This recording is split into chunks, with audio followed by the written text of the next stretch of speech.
दोस्तों, भारत ने चलाया चीन के खिलाफ सबसे बड़ा मिशन। भारत के इस कारनामे से चीन को मिला सबक। चीन ने कभी सोचा भी नहीं होगा कि भारत 50 देशों को एलएसी के पास लाएगा। पहली बार 50 देशों की सेनाएं जंग की तैयारी करने नजर आएंगी। भारत के 20 जंगी युद्धपोत बंगाल की खाड़ी में भारत क्यों लड़ रहा है चीन के खिलाफ ऐतिहासिक एक्शन।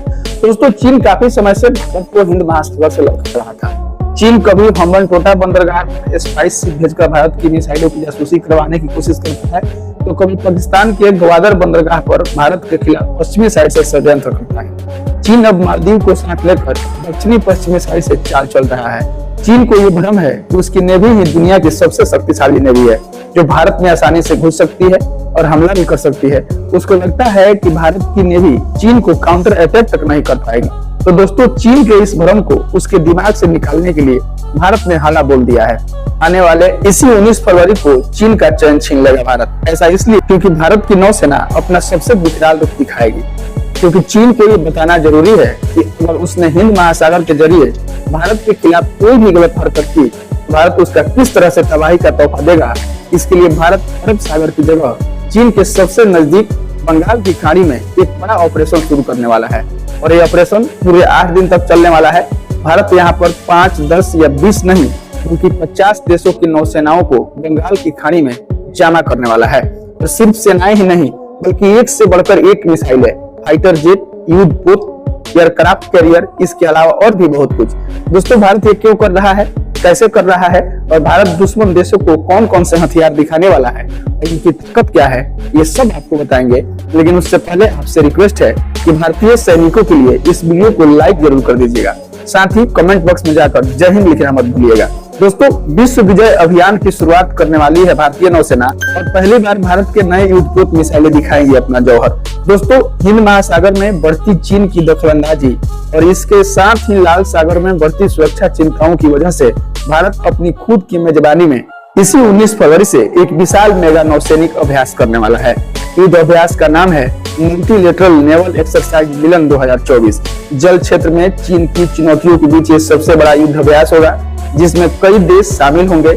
इस बड़े युद्ध अभ्यास के इतिहास की बात करें तो मिलन एक मल्टी लेवल नौसैनिक अभ्यास है, जो 4 विदेशी देशों इंडोनेशिया, सिंगापुर, श्रीलंका, थाईलैंड की भागीदारी के साथ 1995 में शुरू हुआ था। 1991 में पूर्व प्रधानमंत्री नरसिम्हा राव के नेतृत्व वाली भारत सरकार ने इसे शुरू किया था।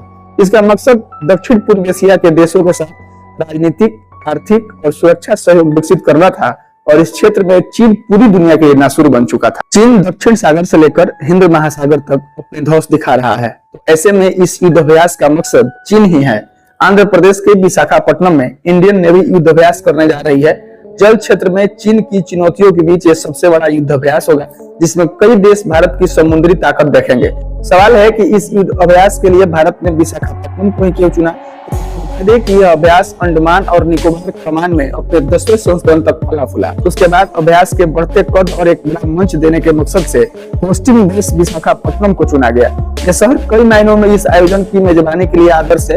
जैसे यह शहर बड़ा कमर्शियल हब है, बड़े बंदरगाह हैं और तटीय ढलान भी। दोस्तों, जहाजों के युद्धाभ्यास के बीच सभी नौसेनाएं पहले विशाखापट्टनम तट पर जुटेंगी ताकि जनता उनके एक्शन देख सके। इसमें कई तरह के कार्यक्रम आयोजित किए जाएंगे। इसमें बड़े पैमाने पर युद्धाभ्यास, वायु रक्षा अभियान, पनडुब्बी रोधी युद्ध और सतह रोधी ऑपरेशन शामिल होंगे।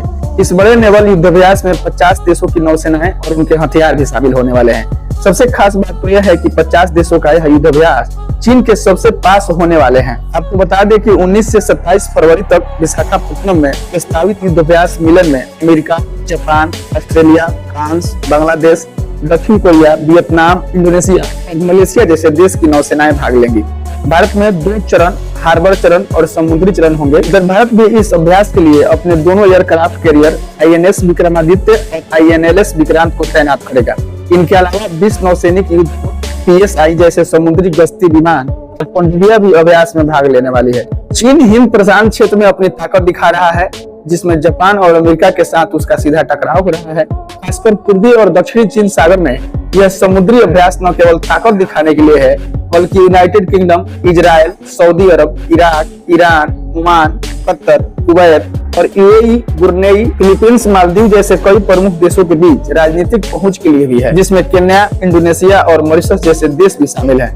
दोस्तों, इस नेवल युद्धाभ्यास में भारत पहली बार अपने दोनों एयरक्राफ्ट कैरियर्स उतारने वाला है, यानी आईएनएस विक्रमादित्य और आईएनएस विक्रांत। इनमें आईएनएस विक्रांत एयरक्राफ्ट कैरियर को हाल ही में भारतीय नौसेना ने हासिल किया है और ये पहला मौका है जब एयरक्राफ्ट कैरियर दुनिया को अपने ताकत दिखाएंगे।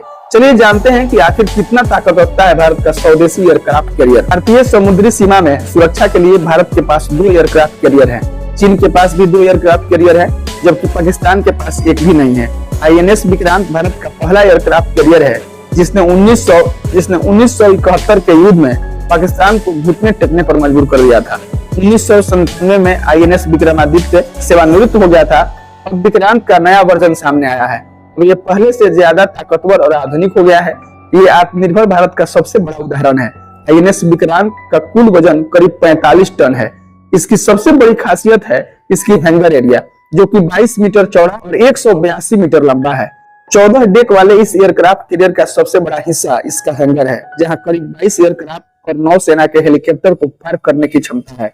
इतना ही नहीं, इस हैंगर में फायर बैरियर जैसी आधुनिक तकनीक भी है, जो आग लगने से परिस्थितियों में हैंगर को 2 हिस्सों में बांट देगी ताकि आग पूरे हैंगर में न फैले। इस एयरक्राफ्ट कैरियर पर मेघा और तेजस जैसे लाइट कॉम्बैक्ट एयरक्राफ्ट को कठिन से कठिन परिस्थितियों में उतारने का और टेक ऑफ करने का ट्रायल किया जा चुका है। एयरक्राफ्ट कैरियर पर 36 एयरक्राफ्ट या हेलीकॉप्टर को तैनात किया जा सकता है। एयरक्राफ्ट कैरियर पर मून हेलीकॉप्टर और चेतक हेलीकॉप्टर तैनात है। भविष्य में राफेल लड़ाकू विमान भी तैनात करने की योजना है। भारत ने 26 राफेल विमानों के अधिग्रहण के लिए फ्रांस के साथ बातचीत शुरू कर दी है। तो दोस्तों, आज की वीडियो में बस इतना ही। हमारे चैनल को सब्सक्राइब करके हमसे अवश्य जुड़ जाइए। जय हिंद, जय भारत।